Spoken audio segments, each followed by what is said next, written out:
ये श्वसनीय संतुलन चार्ट क्या है भाई ये चार्ट कि जिसमें हम दो प्रक्रियाएं देखेंगे जिसे हम शंट प्रक्रिया बोलते हैं। ठीक है ना। शंट शंट मतलब होता है एक चक्र। ठीक है ना। यानी एक ऐसी प्रक्रिया जिसमें हम पता लगाएंगे कि जो ग्लाइकोलाइसिस से बने हुए दो NADH2 हैं उनका क्या हो रहा है। जैसे कि भाई हमने क्या बनाया था, एसिटाइल कोए बनाया था जिससे दो NADH2 बने और फिर उसके बाद एसिटाइल कोए कहाँ गए, क्रेब्स चक्र में गए जिसमें 6 NADH2 बने और 2 FADH2 बने। वो सब मिल कहाँ चले जाते हैं, हमारे ETS में जाकर ATP का निर्माण करते हैं। लेकिन जो ग्लाइकोलाइसिस है वो तो बाहर बन रहा है ना हमारी माइटोकॉन्ड्रिया के मैट्रिक्स में, तो उसका क्या होता है, तो उसी का पता लगाने के लिए हम श्वसनीय संतुलन चार्ट में दो प्रक्रियाएं मैकेनिज्म देखेंगे, शंट मैकेनिज्म, जिसमें दो प्रक्रियाएं देखते हैं, एक ग्लिसरॉल फॉस्फेट शंट और एक देखते हैं मैलेट एस्पार्टेट शंट। सबसे पहले हम देखेंगे ग्लिसरॉल फॉस्फेट शंट क्या होता है। ग्लिसरॉल फॉस्फेट शंट जो है वो केवल जंतुओं की तंत्रिका कोशिका में होता है। अब जंतुओं में हम देखेंगे किसमें, तंत्रिका कोशिका में। ये हमने तंत्रिका कोशिका बनाई है जिसमें डेंड्रिल है, जाइटोन है, एक्सोन है ना, ये माइटोकॉन्ड्रिया केंद्रक और उसमें माइटोकॉन्ड्रिया के बाहर क्या है भाई, कोशिका द्रव भरा हुआ है। तो उसी में हम क्या देखने वाले हैं, ग्लाइकोलाइसिस वो और फिर 2 NADH2 बना। ठीक है ना। अब इसका क्या होगा, देखो भाई ये भी ETS में जाके बदलेगी। कैसे होगा भाई, इसको ले जाने वाला जो एक प्रोटीन वाहक होता है उसका नाम होता है ग्लिसरॉल फॉस्फेट। ठीक है ना। ये ग्लिसरॉल फॉस्फेट माइटोकॉन्ड्रिया की मैट्रिक्स आधात्री में लेकर जाता है और जब ये जाता है तो ये फ्यूमेरिक एसिड में बदल जाता है। ठीक है ना, आधात्री में जाकर।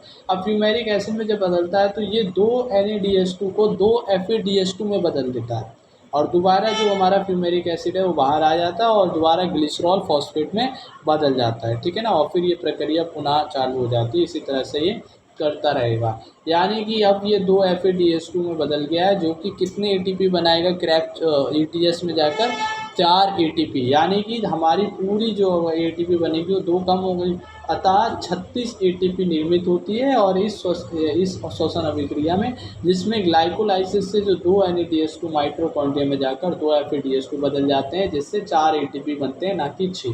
तो इससे हमारी 36 ATP निर्मित है। अब दूसरा जो हमारी प्रक्रिया वो है मैलेट एस्पार्टेट शंट। अब मैलेट एस्पार्टेट शंट जो है वो बाकी सभी सेल में होती है, पादप सेल में भी होगी। ठीक है ना। और वो जो हमारी ग्लिसरॉल फॉस्फेट शंट थी वो केवल किस में होगी, तंत्रिका कोशिका में होगी। तो इसमें क्या होगा, देखो एक कोशिका है जिसमें माइटोकॉन्ड्रिया है, वहाँ पर भी भाई कोशिका द्रव में ग्लाइकोलाइसिस प्रक्रिया होगी जिससे 2 NADH2 बनेंगे। अब इसको ले जाने वाला जो माइटोकॉन्ड्रिया के अंदर वाहक है वो है मैलेट। अब ये मैलेट को मैलिक एसिड भी बोल सकते हैं, जैसे कि एस्पार्टेट और एस्पार्टिक एसिड होता है। ठीक है ना। तो ये मैलेट जो है कहाँ जाएगा, माइटोकॉन्ड्रिया की आधात्री में जाएगा और जब ये जाता है तो ये एस्पार्टेट में बदल जाता है और जब ये बदलता है तो ये 2 NADH2 को 2 ही NADH2 में बदल देकर छोड़ देता है और एस्पार्टेट बाहर आता है और मैलेट में दोबारा बन जाता है और पुनः ये प्रक्रिया चालू हो जाएगी। यानी कि यहाँ पर कोई बदलाव नहीं आया, 2 NADH2 से कितनी बनेगी, हमारी 6 ही जो हमारी ATP है वो निर्मित होगी। ठीक है ना। अतः यहाँ 38 ATP ही निर्मित होगी, बनेगी। तो हम देखेंगे सांस गुणांक। ठीक है ना। सांस गुणांक क्या होता है, इसे हम रेस्पिरेटरी क्वोशेंट बोलते हैं ना।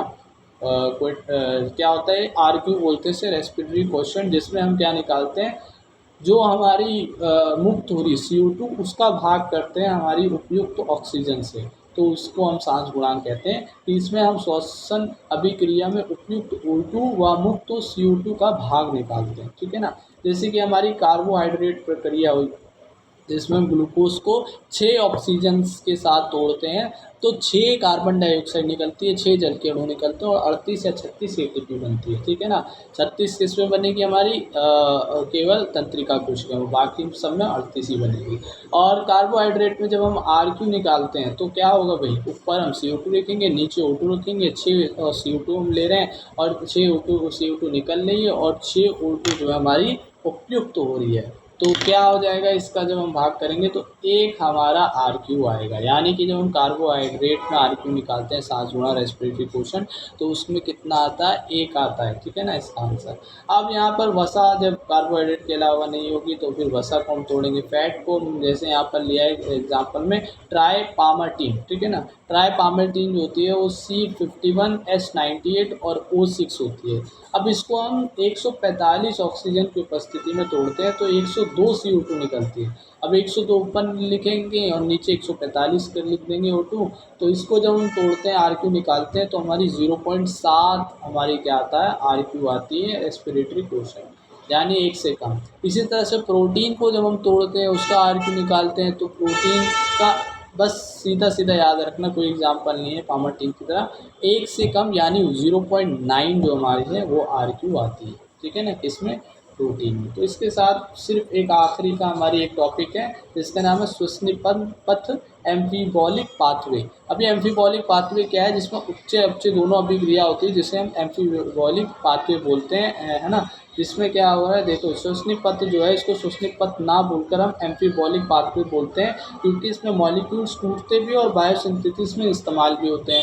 जैसे कि वहाँ पे एग्जांपल में दे रखा था, हमारा अगर फैट टूटता है तो फैट जो है हमारा वो वसा अम्ल और ग्लिसरॉल में टूटता हो, ये वसा ग्लिसरॉल जो है आगे जाके प्रोटीन यानी अमीनो एसिड भी बना सकते हो, और जब प्रोटीन तोड़ता है तो वो भी फिर अमीनो एसिड उसमें बदल जाता है, यानी कि ये बायोसिंथेसिस यानी बना भी रहे हैं छोटे अणु से बड़े अणु, और क्या कर रहे हैं भाई, ये टूट भी रहे हैं बड़े अणु से छोटे अणु, वो तो हम देख ही रहे हैं, अच्छे अच्छे दोनों अभिक्रिया होते हैं, तो उसे हम एम्फीबॉलिक पाथवे बोलते हैं, ठीक है ना, श्वसनीय पथ को एम्फीबॉलिक पाथवे। तो ये हमारे लास्ट टॉपिक थे, इसके साथ ये चैप्टर समाप्त हुआ।